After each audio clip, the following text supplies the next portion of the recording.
Hi friend, आज हम लोग बात करने वाले हैं Indian railway finance corporation limited stock के बारे में, आईआरएफसी के बारे में। इस स्टॉक में जल्द ही आपको काफ़ी बड़ी रिवर्सल आता हुआ देखने को मिल सकती है।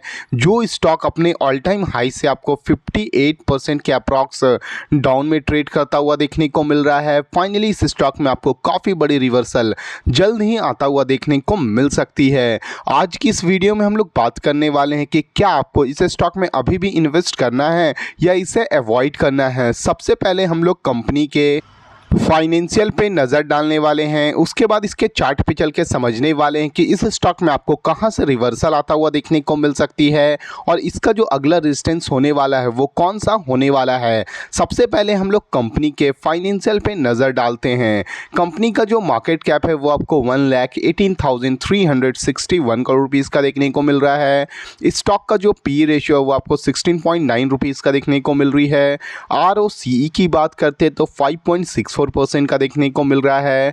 कंपनी की अगर हम लोग बुक वैल्यू की बात करते हैं तो 43.4 रुपीज़ का देखने को मिल रही है। ROE की बात करते हैं तो 12.8% का देखने को मिल रहा है और कंपनी का जो फेस वैल्यू है वो आपको 10 रुपीज़ का देखने को मिल रही है। अगर हम लोग इस कंपनी के क्वार्टरली रिजल्ट्स पे नज़र डालते हैं तो आप देख सकते हो कंपनी का जो रेवेन्यू आपको दिसंबर 2025 में आपको 6,661 करोड़ रुपीज़ का था। वहीं मार्च 2026 में आपको ये बढ़ के 7,336 करोड़ रुपीज़ का होता हुआ देखने को मिल रही है। कंपनी की अगर हम लोग फाइनेंसिंग प्रॉफिट की बात करते हैं तो दिसंबर 2025 में आपको ये 1,746 करोड़ रुपीज़ का था। वहीं मार्च 2026 में आपको ये लाइन होके 1,694 करोड़ रुपीज़ का होता हुआ देखने को मिल रहा है। कंपनी का रेवेन्यू तो आपको क्वार्टर ऑन क्वार्टर बेसिस पे बढ़ती हुई देखने को मिल रही है, मगर जो फाइनेंसिंग प्रॉफिट है इसमें आपको थोड़ी सी डिक्लाइन आता हुआ देखने को मिल रहा है क्वार्टर ऑन क्वार्टर बेसिस पे। अगर हम लोग कंपनी के प्रॉफिट एंड लॉस स्टेटमेंट पे नज़र डालते हैं ईयर ऑन ईयर बेसिस पे तो आप देख सकते हो कंपनी का जो रेवेन्यू आपको मार्च 2025 में 27,153 करोड़ रुपीज़ का था। वहीं मार्च 2026 में आपको ये बढ़ के 27,285 करोड़ रुपीज़ का होता हुआ देखने को मिल रही है। अगर हम लोग कंपनी की फाइनेंसिंग प्रॉफिट की बात करते हैं तो मार्च 2025 में आपको ये 6,504 करोड़ रुपीज़ का था। वहीं मार्च 2026 में आपको ये बढ़ के 6,962 करोड़ रुपीज़ का होता हुआ देखने को मिल रहा है। कंपनी आपको प्रॉफिट एंड लॉस स्टेटमेंट में आपको ईयर ऑन ईयर बेसिस पे काफ़ी अच्छा बढ़ता हुआ देखने को मिल रही है।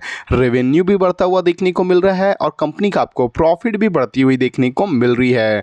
अगर हम लोग इस कंपनी के बैलेंस शीट पे नज़र डालते हैं तो आप देख सकते हो कंपनी का जो इक्विटी कैपिटल है वो आपको मार्च 2025-2026 में आपको ये स्टेबल देखने को मिल रही है 13,069 करोड़ रुपीज़ की।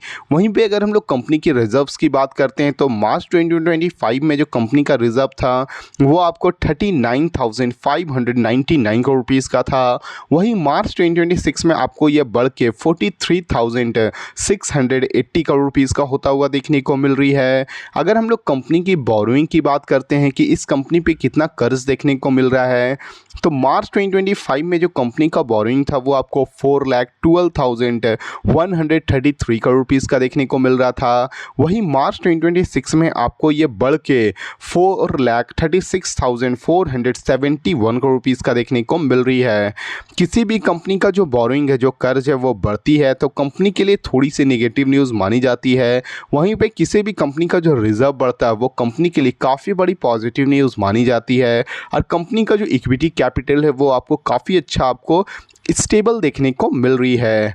अगर हम लोग इस कंपनी के अगर शेयर होल्डिंग पैटर्न पे नज़र डालते हैं तो आप देख सकते हैं कंपनी में जो प्रोमोटर का जो होल्डिंग है वो आपको मार्च 2026 के अकॉर्डिंग आपको 84.65% का देखने को मिल रही है। फॉरेन इन्वेस्टर की अगर हम लोग बात करते हैं तो 1.16% का देखने को मिल रहा है। डोमेस्टिक इन्वेस्टर की अगर हम लोग बात करते हैं तो 2.89% का देखने को मिल रही है और पब्लिक की होल्डिंग की अगर हम लोग बात करते हैं तो 11.29% का देखने को मिल रहा है। कंपनी का ओवरऑल जो फाइनेंशियल है वो आपको काफ़ी अच्छी देखने को मिल रही है। चलिए हम लोग इसके चार्ट पे चल के समझते हैं कि इस स्टॉक में आपको कहां से रिवर्सल आता हुआ देखने को मिल सकती है। जैसे कि आप देख सकते हो हम लोग इस स्टॉक के चार्ट के ऊपर आ चुके हैं। ये जो स्टॉक है वो अभी अपने सबसे इम्पॉर्टेंट जो सपोर्ट है आपको 88 रुपीज़ के पास ट्रेड करता हुआ देखने को मिल रही है। इस स्टॉक का जो करंट जो मार्केट प्राइस है वो आपको 90 रुपीज़ देखने को मिल रहा है। इस स्टॉक का जो सबसे अभी इम्पॉर्टेंट सपोर्ट सबसे पहला होने वाला है वो आपको 88 रुपीज़ की होने वाली है। अगर ये आपको इस 88 रुपीज़ को आपको ये ब्रेक डाउन करती है तो फर्दर ये स्टॉक आपको फिर से अपने इम्पॉर्टेंट जो सपोर्ट है 70 रुपीज़ तक आता हुआ देखने को मिल जाएगी। अगर इस स्टॉक में आपको 88 रुपीज़ के पास से रिवर्सल आता हुआ देखने को मिलता है तो इस स्टॉक में आपको सबसे पहला जो रेजिस्टेंस होने वाली है वो आपको 108 रुपीज़ की होने वाली है। अगर ये 108 रुपीज़ को रेजिस्टेंस को ब्रेकआउट करती है तो फर्दर आपको ये 192 और 192 को भी ब्रेक करती है तो फर्दर ये अपने जो ऑल टाइम हाई है 228 रुपीज़ तक ये स्टॉक आपको जाता हुआ देखने को मिल सकता है। ये जो वीडियो वो केवल एजुकेशनल पर्पस के लिए है। अगर आपको इस वीडियो से थोड़ी भी वैल्यूबल इन्फॉर्मेशन मिली हो तो प्लीज़ वीडियो को लाइक और चैनल को सब्सक्राइब करना ना भूलें। Thank you.